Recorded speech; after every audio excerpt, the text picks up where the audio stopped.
As notas da primeira parte da disciplina, eu já coloquei lá no SIGA. Eu coloquei as notas de maneira separada, as notas das listas e a média, né? Mas eu estava conversando anteriormente aqui com o Halo e ele só conseguiu visualizar a média das três listas, no caso, uma única nota. Então depois eu vou verificar o sistema para ver se eu coloquei alguma coisa, apertei alguma tecla ou algum comando que fez com que não visualizasse as notas detalhadas para vocês. Então, caso esteja aparecendo só uma nota, aquela nota é a média das três listas, das três notas que vocês tiveram. Outra coisa, vocês acabaram fazendo quatro listas. Aquela primeira lista, acho que foi na segunda aula, que eu pedi para que vocês enviassem. Só um instante aqui.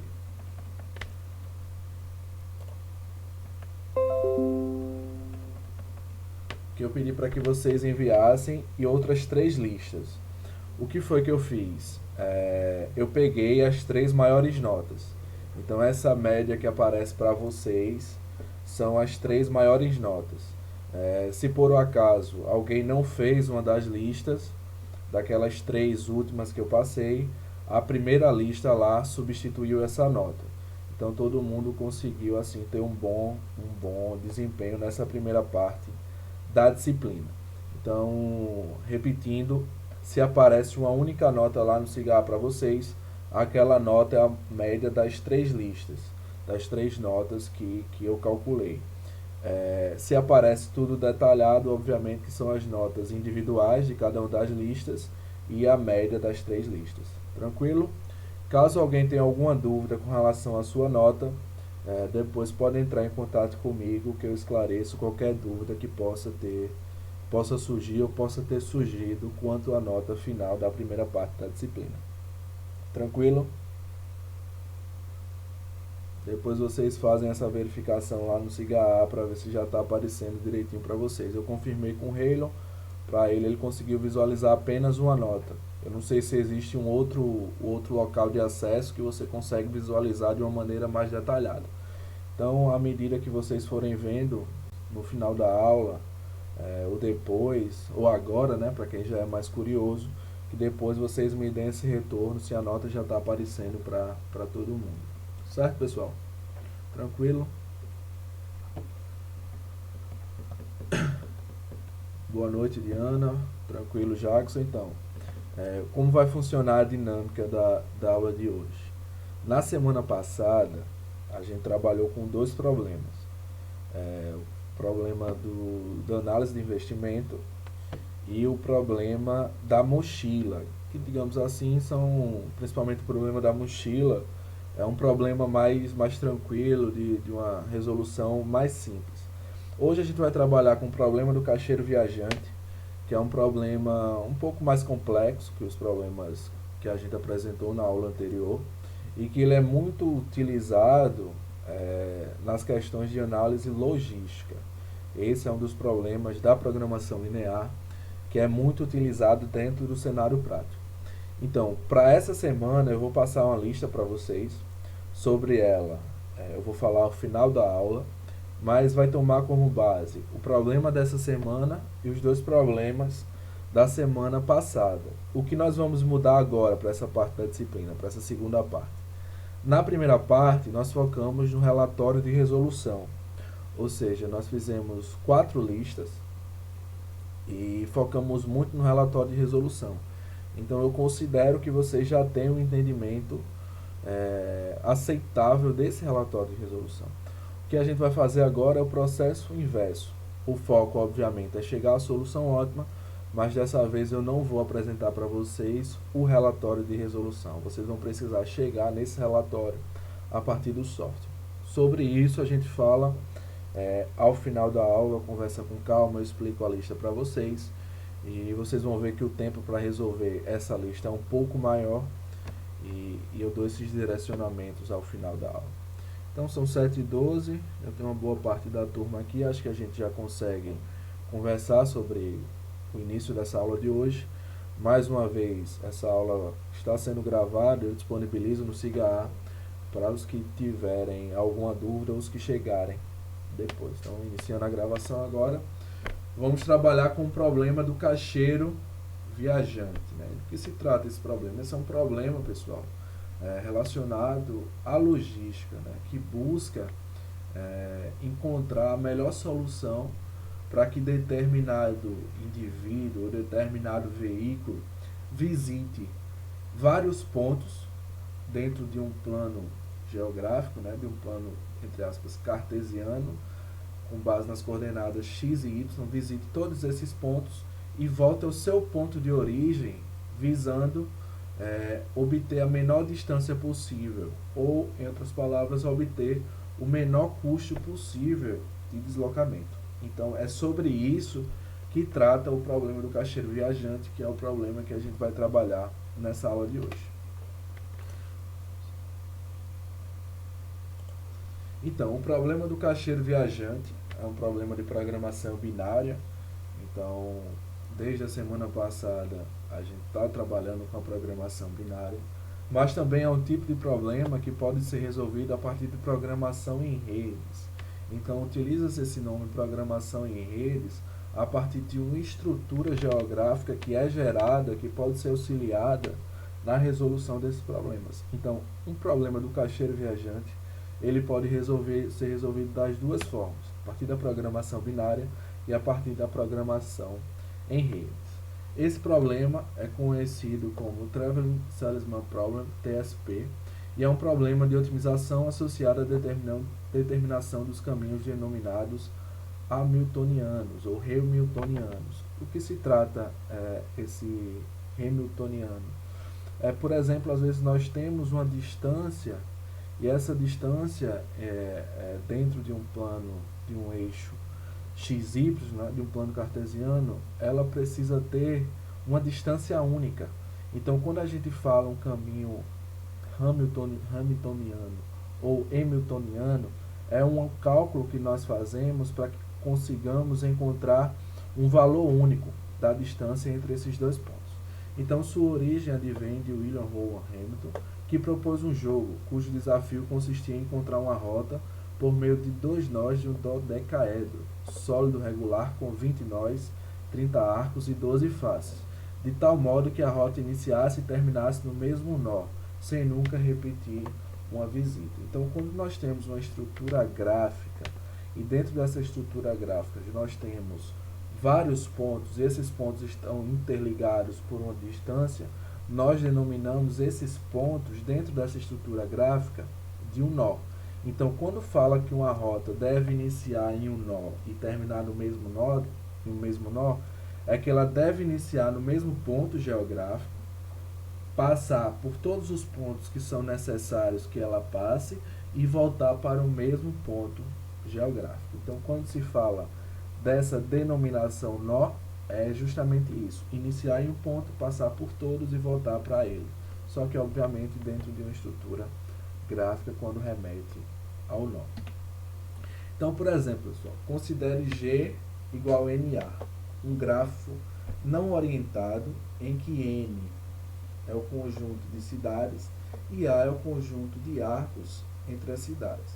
O objetivo do PCV, do problema do caixeiro viajante, é encontrar no grafo o caminho hamiltoniano do menor custo que inicia em uma determinada cidade, visita todos os nós uma única vez e retorna à cidade de origem. Então, vamos ver essa estrutura gráfica aqui, ó, que trata de um grafo. Então, eu tenho vários pontos dentro dessa estrutura gráfica. Essa estrutura gráfica, de uma maneira, digamos assim, científica, no que trata dentro da programação da pesquisa operacional, isso daqui a gente chama de nó. Todos esses pontos pretos aqui são nós.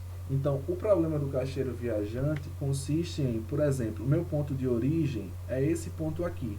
É que eu visite os pontos que está pré-determinado dentro do meu problema e volte ao meu ponto de origem.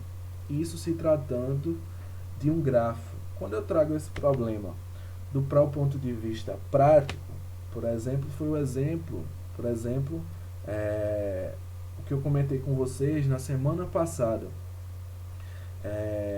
do caso da Energisa, né, que é uma companhia de energia elétrica da cidade de João Pessoa, no estado da Paraíba, em que as equipes de manutenção, elas tinham a sua base e elas precisavam visitar polos específicos durante o dia para realizar essa manutenção e voltar ao ponto de origem, que é a base.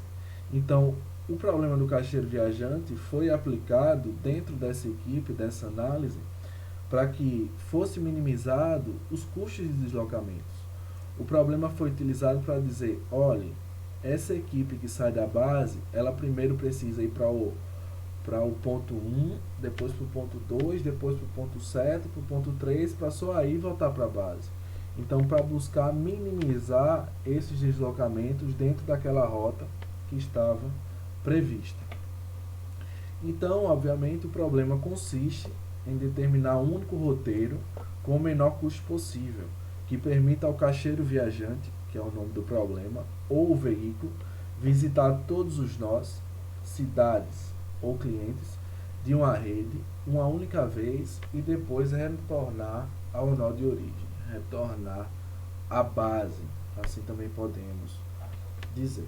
Então, antes de adentrar na modelagem matemática, o que eu queria saber de vocês é se deu para ficar claro o entendimento do problema. Ah, professor, não entendi direito do que se trata essa questão do caixeiro viajante. Não, explica de novo que eu explico de novo. Mas eu preciso que vocês me deem esse retorno, se deu para ficar claro do que trata esse problema especificamente.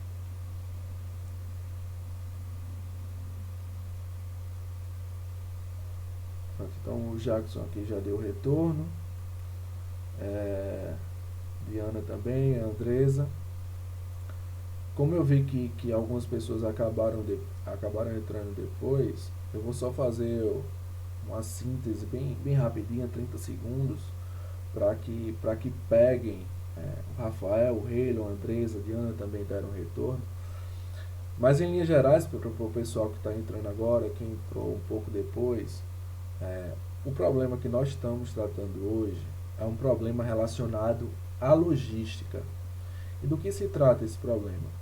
Trata-se de um modelo de programação que busca identificar a menor distância possível, visando, obviamente, minimizar os custos. Como assim, professor? Então, como se trata de um problema logístico, esse problema objetiva o seguinte, que determinado indivíduo, determinada equipe, determinado veículo, saia da sua base, do seu local de origem, visite os locais pré-determinados que ele deve visitar, só que com a rota que minimize os deslocamentos. Por exemplo, determinada equipe precisa sair da empresa e visitar, 8 clientes. 8 clientes em locais diferentes da cidade. Só que essa equipe não sabe qual a melhor ordem para visitar esses clientes. Ela faz de uma maneira aleatória. Então, como ela acaba fazendo isso de uma maneira aleatória, ela acaba aumentando, às vezes, os deslocamentos e, consequentemente, aumentando os custos, principalmente com transporte, com combustível.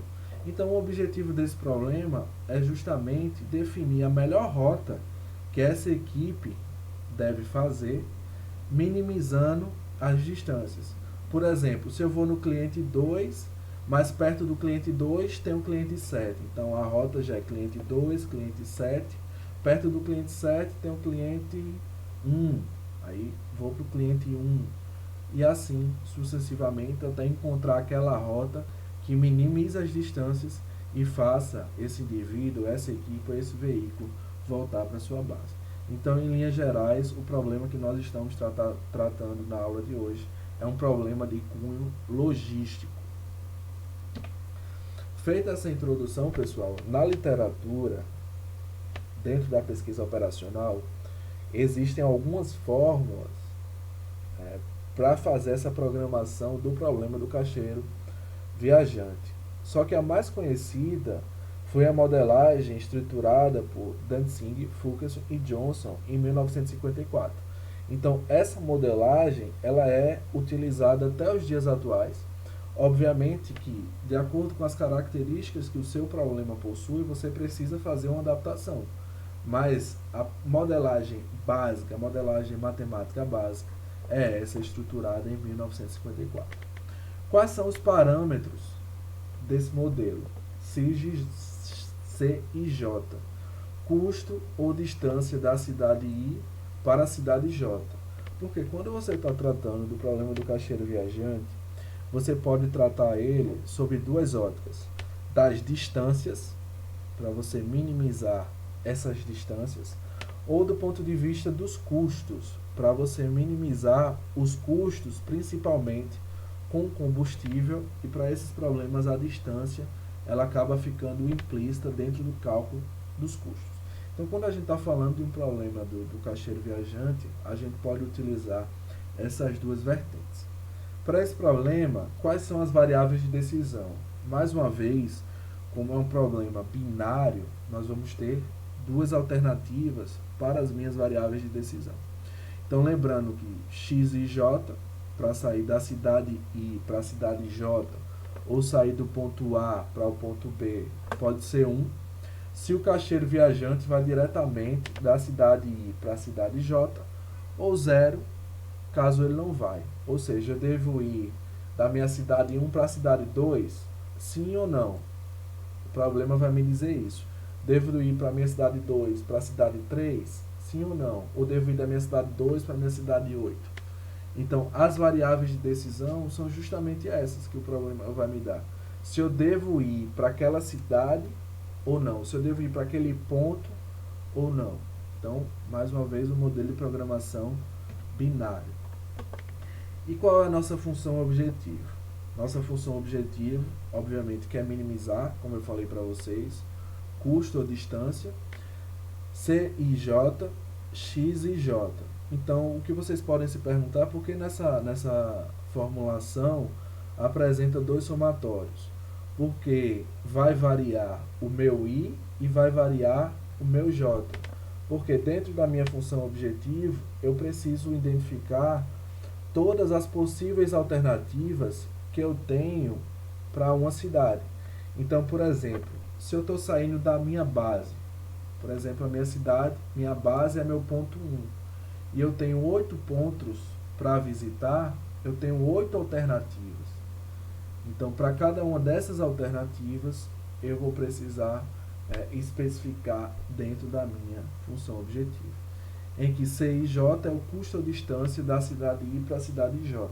Então, essa é a formulação da nossa função objetiva dentro do modelo proposto em 1954, que ele é utilizado até os dias atuais. Nós chegamos aqui nas nossas restrições. Reitero, pessoal, que o entendimento dessa função objetiva e das restrições, elas vão ficar mais claras quando a gente chegar no exemplo. O que eu estou apresentando para vocês é a formulação matemática básica ainda, né? Que foi desenvolvida lá atrás para esse tipo de problema logístico. Então, nós temos aqui as nossas restrições, que o somatório de x e j tem que ser igual a 1. Então, nós temos aqui duas restrições em que x e j é igual a 1. Ah, professor, e qual a diferença? É que vocês têm que ver aqui que primeiro, i igual a 1 até n, e o segundo, j igual a 1 até n. Essa primeira indica que cada cidade, ou cada ponto, ou cada área, cada cliente que eu tenho que visitar, só pode receber uma visita. Ou ela só pode ser visitada por uma equipe, ou ela só pode ser visitada por um veículo. Essa segunda restrição, ela indica justamente o contrário, que cada equipe ou cada veículo, ela só pode fazer uma única visita. Por que uma única visita? Porque o roteiro que precisa ser feito por uma equipe de manutenção, por exemplo, ela só indica a visita uma vez por dia. Então, por isso que precisamos especificar dentro das restrições que só é necessário que se realize uma única visita. Essa terceira restrição aqui, pessoal, é uma restrição que indica que não sejam formadas subrrotas. O que é que essa restrição indica? Por exemplo, eu tenho 8 pontos para visitar. Então, a minha rota precisa incluir esses 8 pontos. Se uma rota gerada pelo modelo não incluir os 8 pontos, cai no caso de surgimento de uma subrota. Então, essa restrição aqui, ela é estruturada para que seja eliminada as subrrotas. E por último, que se trata de uma restrição de um modelo de programação binário, em que os valores assumidos podem ser iguais a 0 ou iguais a 1, única e exclusivamente. Então, essa é a modelagem matemática do modelo de programação do caixeiro viajante, desenvolvida em 1954, e é utilizada até hoje para formular essas análises logísticas, para encontrar a melhor rota. E o que eu vou apresentar para vocês agora é um exemplo da aplicação dessa modelagem matemática, para vocês entenderem como se estrutura, como se encontra essa melhor rota dentro de um conjunto de cidades ou de pontos que um veículo ou uma equipe precisa visitar. Aqui só especificando as restrições, que eu expliquei anteriormente para vocês. A restrição 1 garante que cada nó J seja visitado apenas uma vez. A restrição 2 garante que cada nó I faça apenas uma visita. A restrição 3 impede que haja formação de subrrotas, como eu expliquei anteriormente, do que se trata essa subrrota. E a restrição 4 impõe que as variáveis de decisão sejam binárias. Então, essa foi essa explicação que eu dei anteriormente para vocês. Eu acho melhor tentar explicar, perguntar para vocês se vocês entenderam o modelo de programação depois que eu explicar o exemplo. Então, ao longo do exemplo, eu abro para que vocês vão tirando essas dúvidas e esclareça qualquer questionamento que surgiu ao longo desse período. Então, eu vou logo para o exemplo e após o exemplo aí a gente tira essas dúvidas. Então, trabalhando agora com o exemplo, considere um problema simétrico do caixeiro viajante com 5 cidades cujas coordenadas XY estão especificadas na tabela abaixo. Então, nós temos aqui as cidades, são 5 cidades, 1, 2, 3, 4, 5, e dentro de um mapa, de um eixo cartográfico, a gente consegue identificar essas coordenadas, as coordenadas de uma cidade. Então, para essas cidades, o eixo X foi igual a 10, o eixo Y foi igual a 30. Para a cidade 2, eixo X igual a 20, eixo Y igual a 50. Cidade 3, eixo X igual a 50, eixo Y igual a 90. Para a cidade 4, eixo X igual a 70, eixo Y igual a 30. Para a cidade 5, eixo X igual a 90, eixo Y igual a 50. Professor, como é que surgem essas coordenadas? Quando a gente analisa um mapa, a gente consegue identificar as coordenadas de um ponto dentro desse mapa. Obviamente que as coordenadas desse ponto vão ser especificadas de acordo com a região previamente estabelecida. Então, por exemplo, se eu quero analisar um conjunto de bairros dentro de uma cidade, para essa cidade, esses bairros eles vão ter uma coordenada. Se eu quero analisar um conjunto de cidades dentro do estado, então essas cidades vão ter as suas respectivas coordenadas dentro do estado. Então, o problema do caixeiro viajante, ele busca se basear nessas coordenadas ou nas distâncias, se você já tiver diretamente a distância entre esses pontos, para tentar buscar a melhor rota. Então, do que é que se trata esse problema? O indivíduo, ele precisa visitar essas 5 cidades. Então, o problema vai precisar especificar qual é a melhor rota que esse indivíduo tem que fazer para minimizar a distância e, obviamente, minimizar os custos. Então, essa é a representação gráfica, pessoal. Nós temos aqui 5 cidades dentro de um mapa. Trouxe esse mapa para que ficasse mais claro de vocês visualizarem. Então, esse indivíduo, para esse problema, ele vai precisar visitar essas 5 cidades. Só que ele não tem a rota pré-definida. Então, como eu falei anteriormente, antes ele acabava fazendo isso de uma maneira aleatória. E ao fazer de uma maneira aleatória, isso acaba gerando custos a mais. Então, por exemplo, se ele sai da cidade 1, vai para a cidade 3, vai para a cidade 4, depois volta para a cidade 2, depois volta para a cidade 5, a gente acaba vendo que ao passar pela cidade 2, ele já podia ter resolvido esse problema. Só que como ele não tem essa noção de distância, ele acaba negligenciando esse ponto e indo direto para outro. Então, o problema do caixeiro viajante, ele busca, dentro de uma estrutura geográfica, com um conjunto de pontos previamente estabelecidos, de locais que devem ser visitados, otimizar essas distâncias. O que eu falei para vocês das sub-rotas, para que ficasse mais claro, né? Então, para esse exemplo, é necessário que se visite 5 locais, 5 clientes, 5 destinos. Se a minha rota especificada não indica os 5 pontos, indica, por exemplo, 3 pontos, 1, 2 e 4, nós temos aqui o surgimento de uma sub-rota. Se esse problema indica 4 pontos, 2, 3, 5, 4 e 2, nós temos outra sub-rota porque não incluiu o ponto 1. Então, aquela restrição que foi modelada é justamente para evitar que essas sub-rotas elas apareçam no modelo.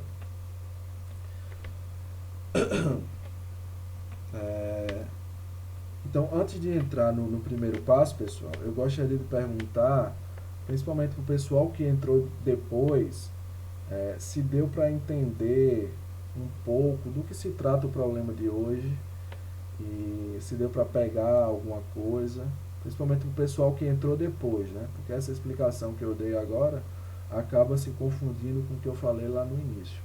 Então, para o pessoal que entrou de novo, eu queria saber se deu para ficar claro do que se trata o problema da aula de hoje.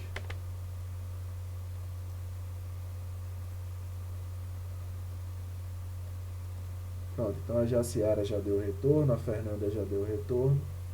Então vamos dar sequência.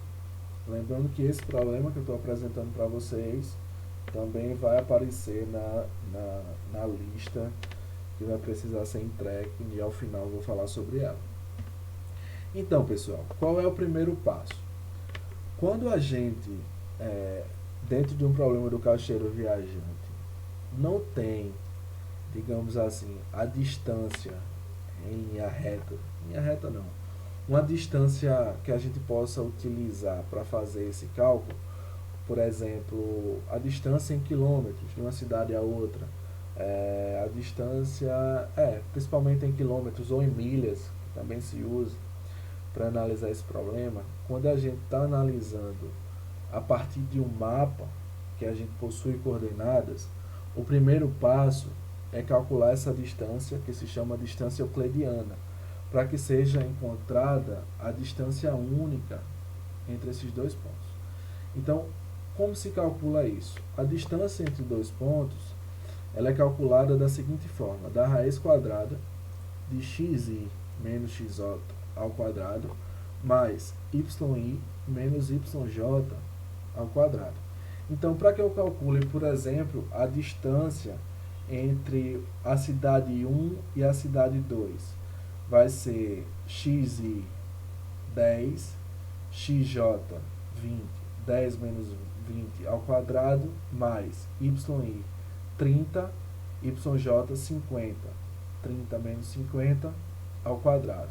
E ao tirar essa raiz quadrada, a gente encontra a distância euclidiana entre a cidade 1 e a cidade 2. Então, é realizado isso para todos os pontos. Então, calcula-se a distância da cidade 1 até a cidade 2, cidade 1 a cidade 3, cidade 1 a cidade 4, cidade 1 até a cidade 5, e assim sucessivamente. Então, é a partir dessas distâncias, chamadas distâncias euclidianas, que são encontradas a partir das coordenadas especificadas em um mapa, em um plano cartográfico, que a gente consegue encontrar as distâncias entre as duas cidades.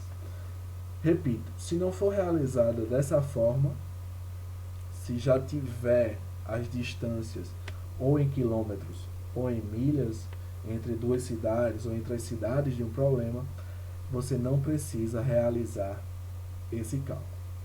Tranquilo? Mas se o problema for tirado de um plano cartográfico, de um mapa, como foi retirado nesse problema, é necessário calcular a distância euclidiana entre as cidades. Então a gente utiliza essas informações aqui para estruturar a nossa função objetiva. Então, primeiro, quais são as minhas variáveis de decisão? Repetindo para você. 1. Se ele vai da cidade I para a cidade J. 0, caso contrário. Então, a minha função objetivo trata-se de um processo de minimização, em que nós temos aqui as variáveis de decisão. x12, x13, x14 e x15. Se o veículo ou a equipe tem que sair da cidade 1 para a cidade 2, da cidade 1 para a cidade 3, da cidade 1 para a cidade 4, da cidade 1 para a cidade 5. A gente chega aqui, x21 até x25. Se sai da cidade 2 para a cidade 1, da cidade 2 para a cidade 3, da cidade 2 para a cidade 4, da cidade 2 para a cidade 5. E isso é feito para x3, x31, x32, x34 e x35. Para x41, você tem que sair da cidade 4 para a cidade 1 até a cidade 5. Isso tem que sair da cidade 5 para a cidade 1, cidade 5 para a cidade 2, até a cidade 5 para a cidade 4. E quais são as constantes que vão acompanhar as minhas variáveis de decisão? Só um instante, pessoal.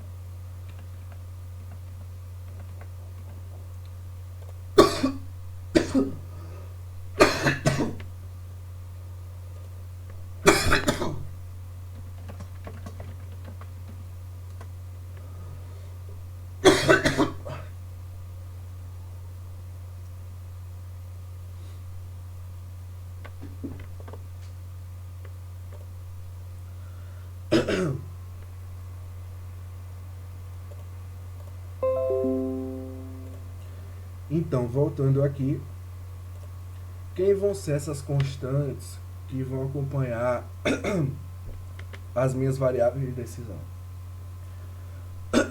Essas constantes, elas vão ser as distâncias que eu encontrei para cada uma delas. Então, por exemplo, a distância entre a cidade 1 e a cidade 2, eu calculei aqui, é 22,36. Então, a constante que vai acompanhar a minha variável de decisão, que expressa se eu devo sair da minha cidade 1 para a minha cidade 2, é 22,36.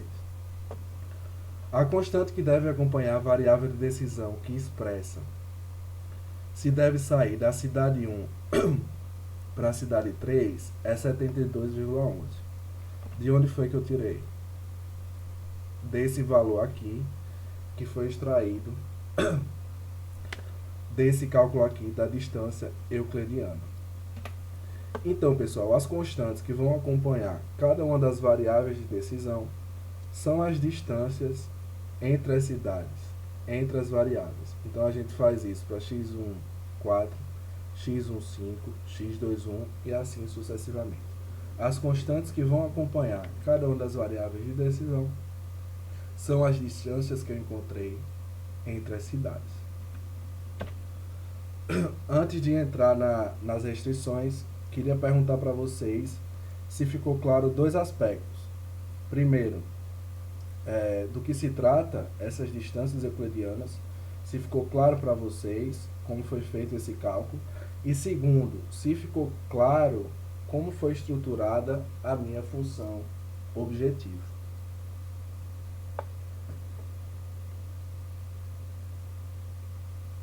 Então a Diana já deu o retorno, que ficou claro.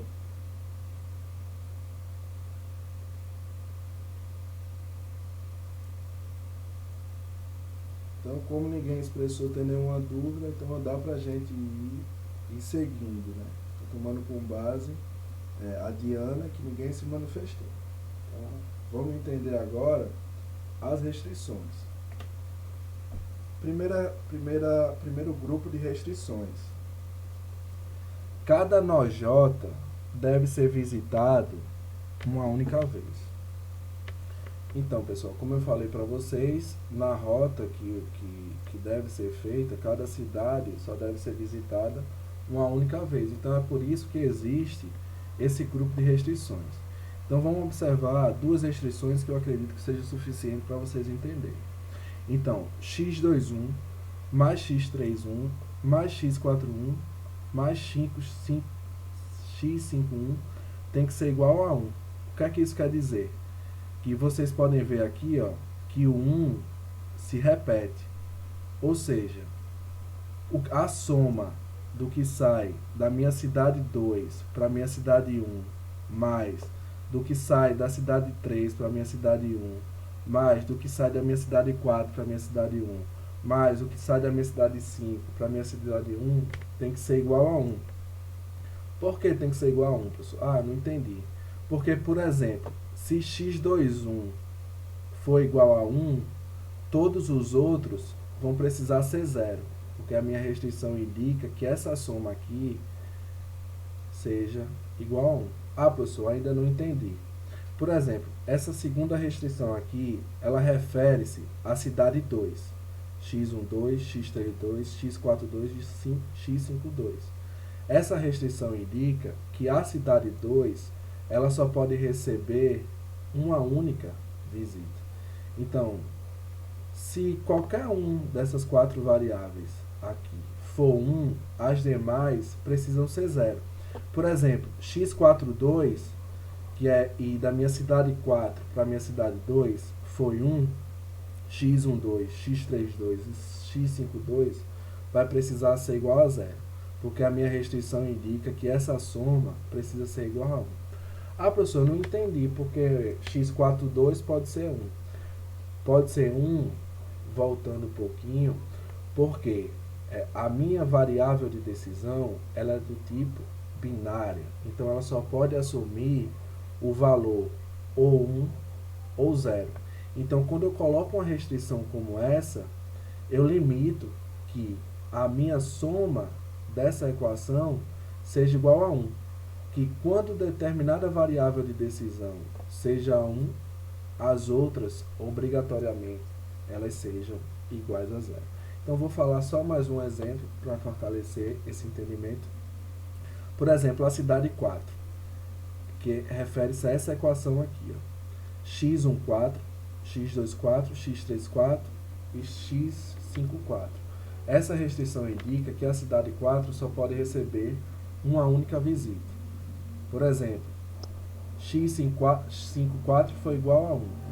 Se x54 for igual a 1, as demais restrições, x14, x24 e x34, vão precisar ser iguais a 0, porque a restrição está mudada para ser igual a 1. Segundo grupo de restrições, daqui a pouco eu abro para saber se vocês conseguiram compreender. Cada nó I deve ser visitado uma única vez. Então, fazendo uma tradução, que cada nó I, que é de onde sai o caixeiro viajante ou o veículo, ele deve realizar uma única visita. Então, por exemplo, para a minha cidade 1, refere-se a essa primeira equação aqui. Então, x12, x13, x14 e x15 precisam ser igual a 1. Por quê? Se, por exemplo, eu indico que x12, o programa indica que x12 foi igual a 1. Opa, o caixeiro precisa sair da cidade 1 para a cidade 2. Então, as demais vão precisar ser 0. x13 igual a 0, x14 igual a 0 e x15 igual a 0. Para que essa restrição de igual a 1 seja atendida. Um outro exemplo, para a minha cidade 3. Da minha cidade 3 só pode sair uma única vez. Então, x31, x32, x34 e x35. Por exemplo, x35 foi igual a 1. Então, obrigatoriamente, x31, x32 e x34 vão ter que ser iguais a 0, para que essa minha restrição possa ser atendida. Então, essas restrições, pessoal, de receber uma única visita e de visitar apenas uma vez, elas precisam ser colocadas para todas as variáveis de decisão e para todas as combinações possíveis dentro de um roteiro que pode existir do conjunto de cidades que está ali previamente estabelecido. O que eu pergunto para vocês, se vocês conseguiram entender como essas duas restrições foram estruturadas e principalmente o motivo pelos quais elas existem dentro desse problema.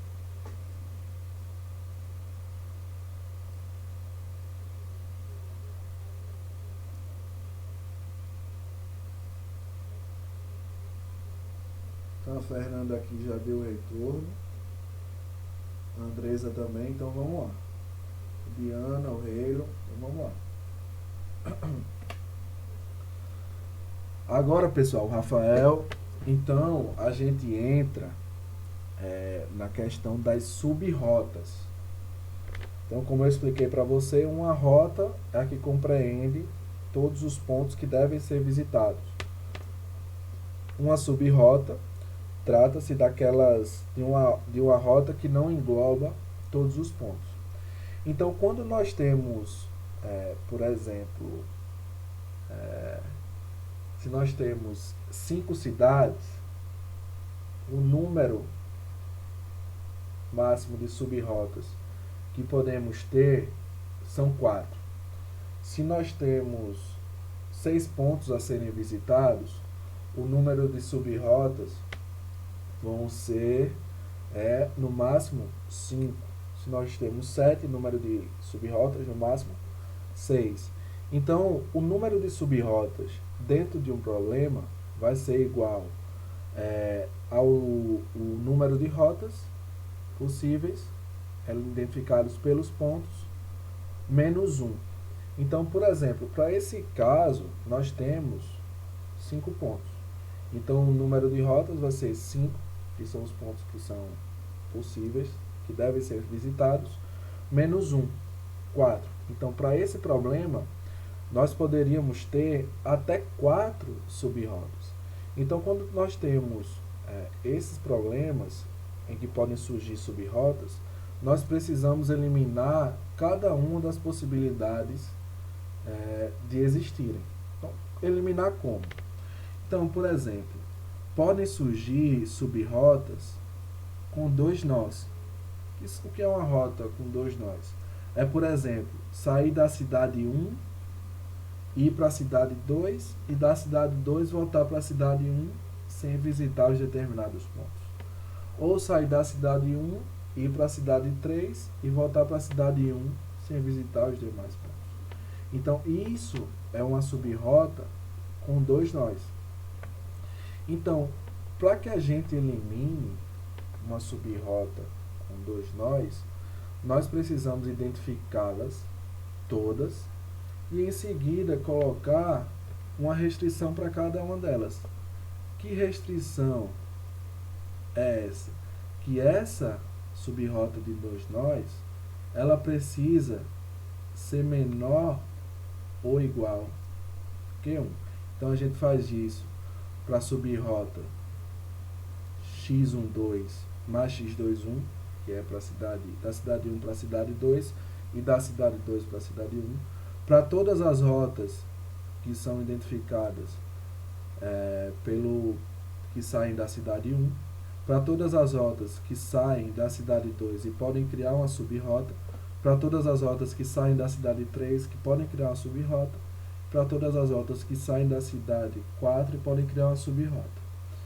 Por que a rota que sai da cidade 5 não foi especificada? Porque ao longo das restrições ela foi apresentada. Então, para isso, ao colocar essas restrições, a gente consegue eliminar as sub-rotas com 2 nós. Sub-rotas com 3 nós, a gente precisa especificar, obviamente, seguindo o mesmo raciocínio anterior, né? Por exemplo, eu saio da cidade 1, vou para a cidade 2, da cidade 2 vou para a cidade 3, da cidade 3 eu volto para a cidade 1.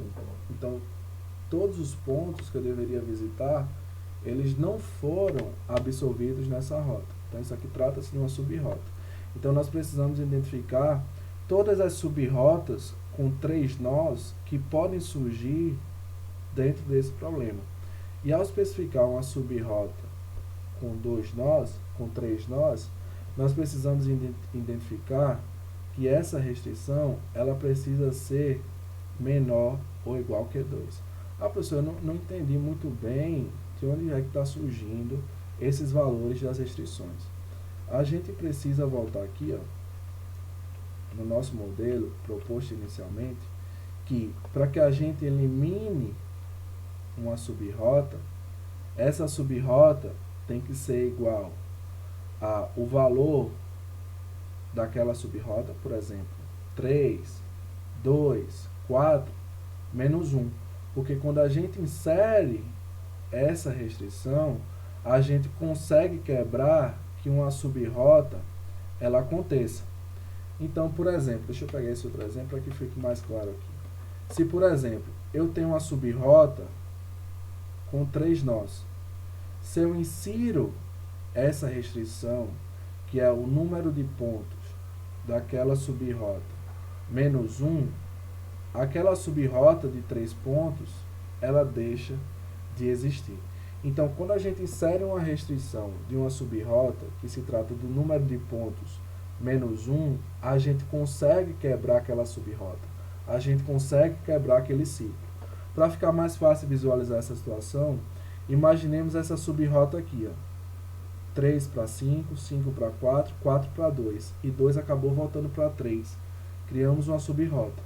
Para eliminar essa sub-rota, quando eu insiro a restrição com cada um desses pontos, x35, x54, mais x42, mais x23, menor que 4 menos 1, que é 3, eu consigo eliminar essa sub-rota.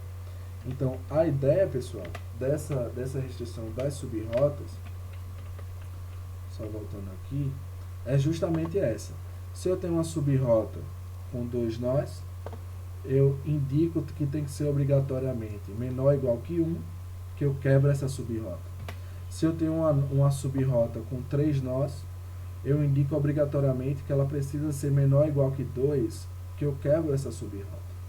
Então, para esse grupo de restrições, eu identifico todas as sub-rotas, e ao identificar todas as sub-rotas, eu indico a condição que vai quebrar cada uma delas, que é justamente ser menor ou igual que 2.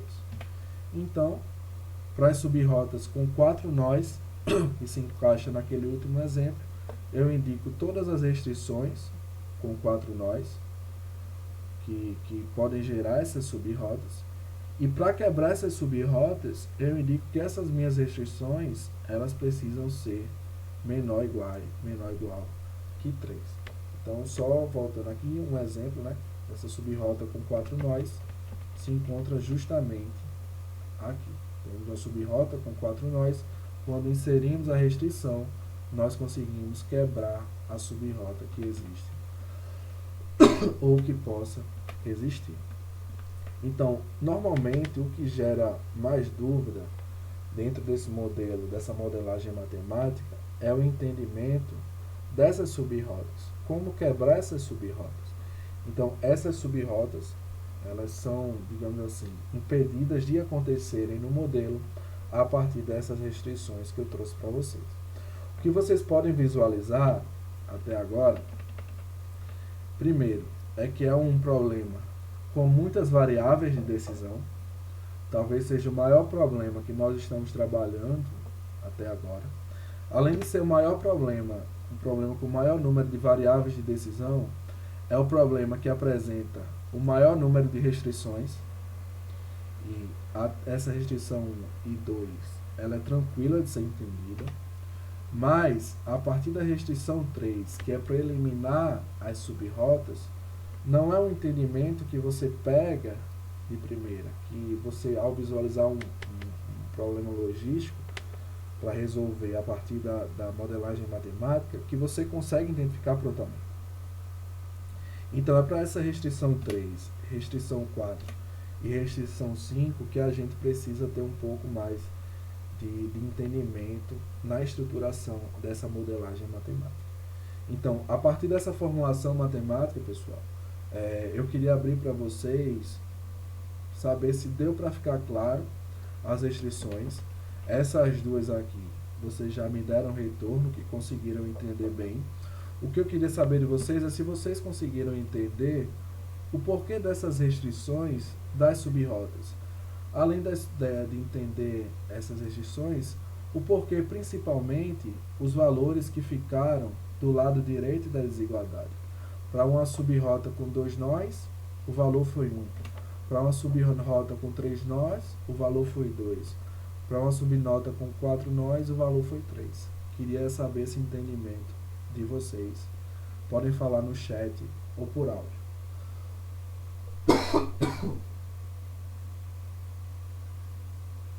A Andresa já deu retorno. O Reilo também. Fernanda também. Rafael, então beleza, pessoal. Então, essa é a modelagem matemática. Obviamente que para estruturá-la assim, não é tão simples, né? Mas uma vez estruturada a modelagem matemática, a gente consegue gerar o nosso resultado ótimo. Então, para gerar o nosso resultado ótimo, a gente precisa ir para o software. Então, eu recomendo agora uma atenção especial principalmente para a inserção da sintaxe no software, que é o que vai predominar nessa segunda parte da disciplina. Então, relembrando, né, algumas das regras que nós já trabalhamos, quando inserimos a exclamação, tudo que vem depois é comentário. Então, eu coloco muitas exclamações e muitos comentários para ficar mais didático o meu problema, para ficar mais visualmente mais tranquilo, né, para eu entender tudo que está ali na tela. Então, nós temos aqui, ó, a nossa função objetiva, mais uma vez como comentário, nosso primeiro elemento, minimizar, e nossa função objetivo com todas as variáveis de decisão e com todos os valores. Lembrando que o software não reconhece vírgula, apenas ponto. E uma vez definidas as variáveis de decisão, elas precisam ser as mesmas até o final. Então, essa é a nossa função objetivo. Em seguida, nós vamos para nossas restrições. ST, o segundo elemento, para indicar que as restrições vão aparecer. Exclamação, cada nó J deve ser visitado uma única vez. Coloquei aqui as minhas restrições. Cada nó I deve ser visitado uma única vez. Coloquei aqui as minhas restrições. Subrotas com 2 nós. Coloquei as restrições. Lembrando, quando a gente insere uma desigualdade, primeiro vem o sinal de maior ou menor, depois a igualdade. Aqui embaixo, as subrotas com 3 nós, desigualdade em cada um dos valores. E aqui, as subrotas com 4 nós. Terceiro elemento, o end, para indicar que meu modelo foi finalizado. E eu chamo a atenção, pessoal, para essa especificação aqui, ó. Quando a gente estava trabalhando com o modelo de programação linear, a gente não fazia essa especificação. Mas quando se trata de um modelo de programação inteira ou binária, a gente precisa especificar que as variáveis de decisão, elas são de um desses dois tipos. Para esse problema aqui, nós temos um modelo de programação binária. Então, o comando que nós vamos precisar utilizar é o int, int. Então, nós podemos fazer de duas formas. Nós podemos colocar o int e o nome da variável de decisão, ou seja, eu colocaria int x12, embaixo int x23, isso para todas as variáveis de decisão, ou caso todas as minhas variáveis elas sejam do mesmo tipo, eu posso colocar o número delas. Por exemplo, int variáveis binárias 20. O que é esse 20? Eu tenho aqui 20 variáveis de decisão. Então, ao inserir o int e o in20, eu digo que para esse modelo de programação, as minhas 20 variáveis de decisão, elas são do tipo binário. Então, automaticamente o software vai entender que as minhas variáveis de decisão, todas elas são do tipo binário. Ah, professor, se eu tivesse 3 variáveis de decisão do tipo binário, então eu colocaria int 3. Se eu tiver 6, int 6. Ah, professor, e se nem todas forem binárias, outras forem linear? Então eu preciso especificar quais vão ser as binárias.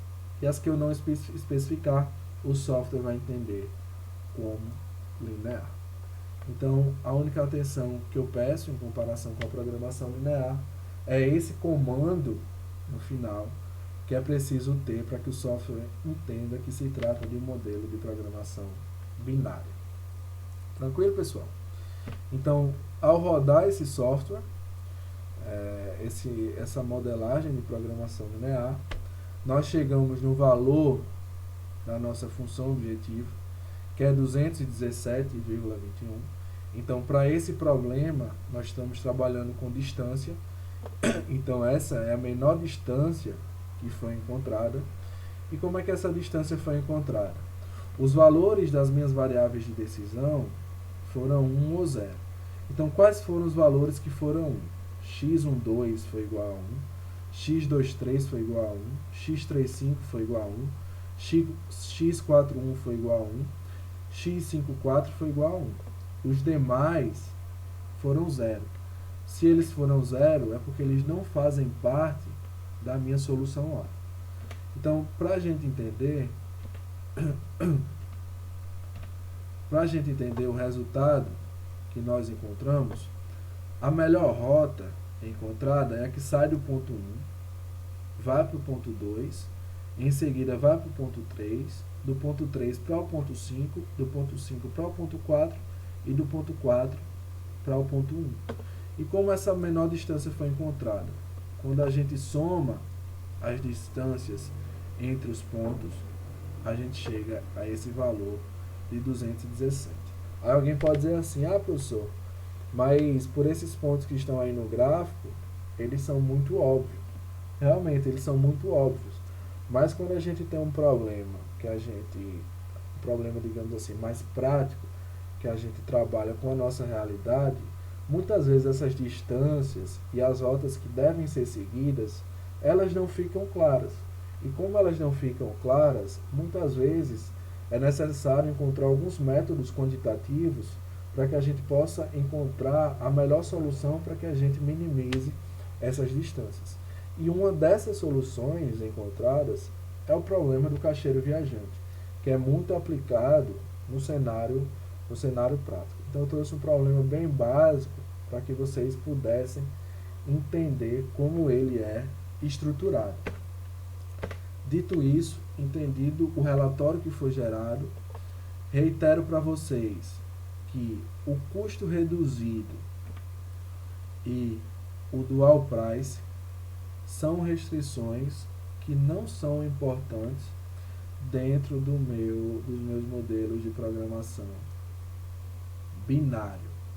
Então, pessoal, o problema que eu tinha para mostrar para vocês na aula de hoje é o problema do caixeiro viajante, esse, né? Mostrei para vocês a formulação matemática básica para a estruturação desse modelo. Mostrei agora para vocês no final uma aplicação dele dentro de um exemplo, como ele possibilita que a menor distância, a menor rota seja encontrada. Antes de explicar a próxima lista de exercícios e dar os direcionamentos, as diretrizes, né, para vocês a respeito dela, Eu queria saber de vocês se ficou alguma dúvida com relação a esse problema. Se alguma coisa não ficou clara, que aí eu explico novamente e a gente mata essa questão desse problema, porque até porque ele vai ser base, ele é um problema base para a lista da próxima semana. Então o Halon aqui já deu retorno. Agora no final eu preciso de outros feedbacks. Professor, o senhor vai só passar a lista agora, é? Vou passar a lista hoje. Vou explicar, mas eu vou explicar o prazo também. Mas não é para vocês fazerem agora não. Tranquilo? Mas aí, depois de explicar a lista, o senhor encerra a aula, é? Isso. Ah, tá. Não, então teria como o senhor só voltar um pouquinho e falar de novo? Volto. Alguma parte específica ou todo o problema? Só falar o que é que eu vou usar dessa parte aí do relatório do Lindo. O que é importante para usar só? É Não. porque eu dei uma saída aqui Certo. e não peguei. Então eu vou explicar relembrando a primeira parte da disciplina. Na primeira parte da disciplina, a gente trabalhou exclusivamente com relatório de resolução. E nenhuma das 4 listas eu pedi para que vocês gerassem um relatório de resolução e encontrassem a solução ótima. Nós vamos mudar um pouco a dinâmica nessa segunda parte. Eu vou dar o problema para vocês e vocês vão precisar gerar o relatório de resolução. Dito isso, o que vai importar no relatório de resolução? O que importa no relatório de resolução, dentro do modelo de programação binária, é o valor da função objetivo, o value, que são os valores das minhas variáveis de decisão, e, em alguns casos, para esse caso aqui não é importante, o valor da folga ou do excesso, certo? O dual price e o custo reduzido, eles não são importantes. Então, eu acho que foi... Quem foi que falou agora? Só para eu... A Vanessa. Pronto, Vanessa. Então, eu vou mostrar a lista para vocês agora e explicá-la, aproveitando, né? Que a dinâmica vai mudar um pouco. Porque eu já sei, vocês já têm um conhecimento básico de como se estrutura o relatório de resolução. O que eu vou voltar é dar um passinho para trás e pedir para que vocês tentem gerar esse relatório de resolução dentro do software. Porque aí eu consigo, digamos assim, trabalhar a disciplina com as duas vertentes. Né? Não só focado no relatório de resolução, como eu foquei a primeira parte, e agora focando também na inserção da sintaxe no software. Né? Porque às vezes a gente acaba, como está trabalhando só com relatório de resolução, esquecendo um pouco de como jogar essa sintaxe lá. Então, como a gente tem dentro dos modelos de programação binária inteira, programação inteira, um relatório de resolução mais simples, eu vou focar mais agora na parte da sintaxe. Tá bem? Entendi. Pronto. E agora, em cima do que a Vanessa falou, eu vou abrir a lista de exercícios e explicar como ela vai funcionar, tá bem? Vou parar de compartilhar aqui minha tela